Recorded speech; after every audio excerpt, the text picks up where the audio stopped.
boleh perempuan menikah dengan perempuan, laki-laki menikah dengan laki-laki. 900 kasus yang masuk DB, 740 yang sudah ketuk palu tentang perempuan yang menceraikan suaminya. Sedangkan manusia-manusia ini adalah manusia yang dilaknat oleh Allah Subhanahu wa taala.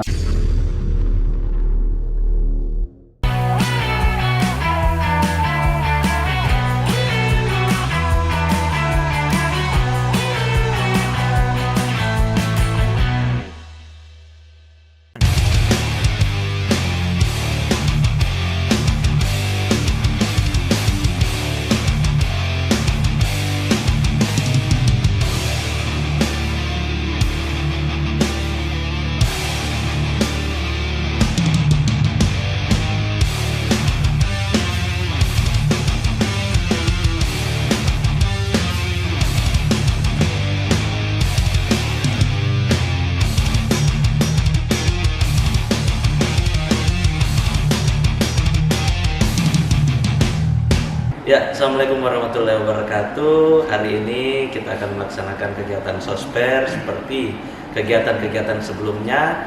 Tapi di kali ini kita agak menarik karena membahas perda terkait pengaruh utamaan gender, yaitu Perda PUG nomor 5 tahun 2019. Perda ini dibentuk karena banyaknya temuan-temuan di lapangan bahwa tidak sedikit dari orang tua yang menghambat anak-anaknya yang perempuan untuk bagaimana dia meningkatkan karirnya. Yang kedua juga tidak sedikit dari substansi baik di pemerintahan maupun di perusahaan-perusahaan swasta yang kurang menerima karyawan perempuan untuk jenis-jenis pekerjaan tertentu. Untuk lebih lanjutnya nanti kita membahas lebih jauh di kegiatan sosper ini. Terima kasih.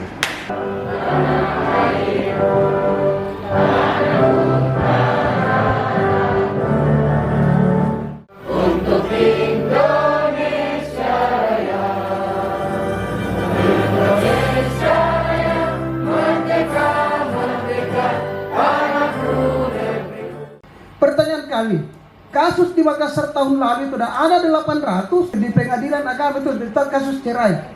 Untuk di Goa ini yang saya baca untuk minggu ini adalah 900 kasus yang masuk DB, 740 yang sudah ketuk palu tentang perempuan yang menceraikan suaminya. Perempuan yang menganggap dirinya bisa atau enggak. Saya juga bisa.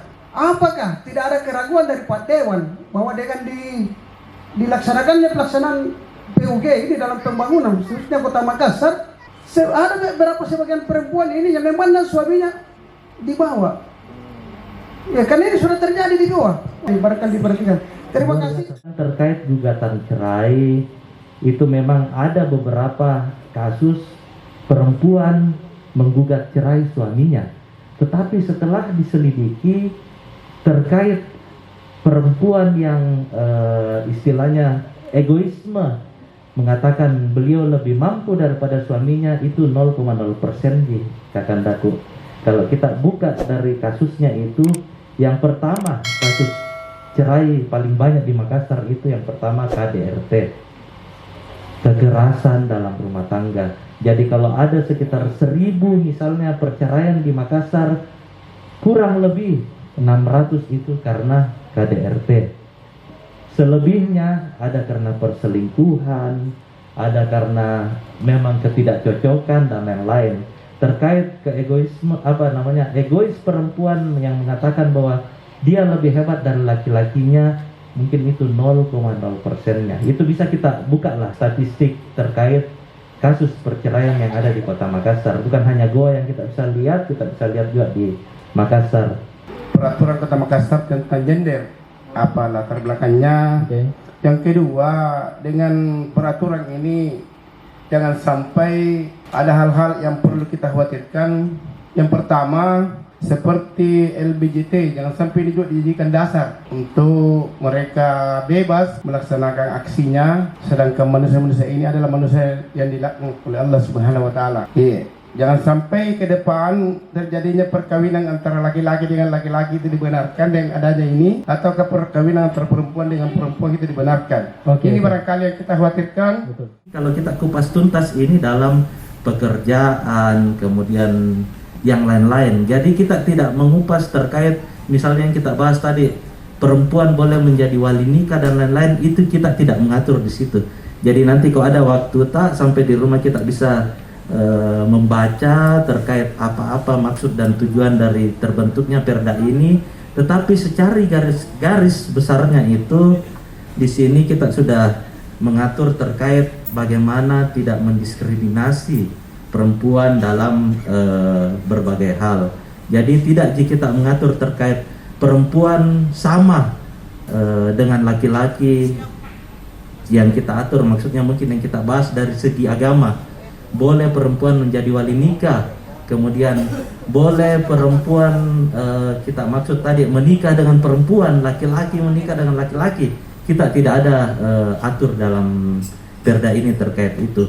Jadi di sini murni untuk bagaimana perempuan dan laki-laki bisa sama di mata masyarakat terkait bagaimana mereka boleh berprestasi dan mendapatkan tempat atau posisi di pemerintahan dan lain-lain. Mungkin itu. Pada saat seorang perempuan pulang tengah malam, apakah kita sudah tahu persis apa yang dia lakukan sehingga harus pulang tengah malam? Bisa jadi ada nenek atau ada anaknya di rumah harus dia rawat, ataukah perempuan kepala keluarga yang karena tidak ada suaminya dia harus bekerja dan pekerjaan itu hanya ada di malam hari. Itu satu. Kemudian kedua, itulah konstruksi masyarakat yang kemudian menganggap bahwa seorang perempuan itu bukanlah perempuan baik-baik apabila dia tengah malam masih di luar. Ini yang harus kita betul-betul kena betul dulu di pikiran tak, baru kita bisa paham. Kalau memang ada konstruksi budaya yang harus diubah, gitu kan? Pada saat anak tak keluar jam 2 malam, dia jalan salah, itu berarti kita orang tua yang salah. Karena tidak tahu kemana anak tak pergi. Tapi pada saat anak tak keluar malam pulang jam 2, karena dia menyelesaikan skripsinya misalkan, sekarang anak teknik pada saat susun TA, tugas akhir skripsi, biasa jam-jam 4 subuh itu mereka masih di studio. Nah itu, zaman semakin berubah, jadi kalau ada hal-hal yang tidak kita bisa terima, kita akan terlindas. Kalau pengalaman saya, sepanjang dia masih berjalan di jalurnya, kita mengawasi, mempercayakan dia, anak-anak akan lebih tenang dibandingkan kita kemudian istilahnya terlalu menjaga erat, mereka akan cari jalan sendiri keluar. Nah seperti itu. Ini menjadi tanggung jawab kita bersama. Pada saat anak tetangga saya lihat masih jam 2 di pantai dan kemudian tidak benar, saya langsung cari mamanya. Kalau enggak, saya langsung datangi itu anak tetangga. Itu kewajiban saya. Kadang-kadang orang bilang kita kepo, harus kepo memang, supaya ini semua bisa jalan bagus. Kadang-kadang kan kalau sudah ada kasus, bukan di urusan tak, urusan rumah tangganya dia. Apa yang terjadi kalau ada perempuan dipukul dalam rumah dan kemudian kita di luar berkata, bukan di urusan tak. Posisikan diri tak pada saat kalau kita diperlakukan seperti itu. Jadi intinya Pak, ini bukan liberal, konsep liberasi yang mau diterapkan di dalam konsep pembangunan. Ingat, tidak ada sama sekali konsep-konsep kesetaraan gender yang kita konstruksi di Kota Makassar ini yang bertabrakan dengan nilai agama. Kecuali budaya yang dipersepsikan sebagai sebuah tafsiran agama. Jadi beda itu Pak. Kita mayoritas Islam sangat memuliakan perempuan. Konsep kemuliaan itulah yang mau diwujudkan di dalam Perda PUJ ini. Tadi sudah dicontohkan Kakak Ita. Di Perda PUJ ini mengharapkan bahwa ada konstruksi ruang kota yang mau ditata ini, pemerintah Kota Makassar dengan menerapkan konsep PUJ. Lahirlah restorasi lorong. Tidak ada lagi lorong yang bisa membuat perempuan terancam kalau dia lewat, kalau malam. Itu salah satu upaya penerapan konsep gender. Ya toh? Ya. Karena kalau lorong-lorong kita gelap, tidak tertutup, itu sangat membahayakan perempuan dan anak, termasuk disabilitas. Tetapi dengan penerapan Perda PUJ ini diwajibkan Pak Lurah apa semua benahi lorong tak semua, supaya perempuan bebas jalan, tidak hanya laki-laki yang boleh jalan malam. Itu salah satu contohnya Pak. Jadi bukan hanya di dalam lingkup keluarga, tadi sudah disampaikan Pak Dewa, ini mengatur. Makan coto di Kota Makassar, jangan lupa ajak istri. Kalau mau pembangunan gender keren di Kota Makassar, periode selanjutnya terus bersama Kak Ari. Oke, mantap sekali. Sekian dari saya. Assalamualaikum warahmatullahi wabarakatuh. Salam. She's got a ticket to ride. She's got a ticket to ride. Baby, don't care. Saya Rizky The Kaiser, jangan lupa subscribe akun YouTube channel dari Ari Ashari Ilham Channel dan like semua video yang ada di situ.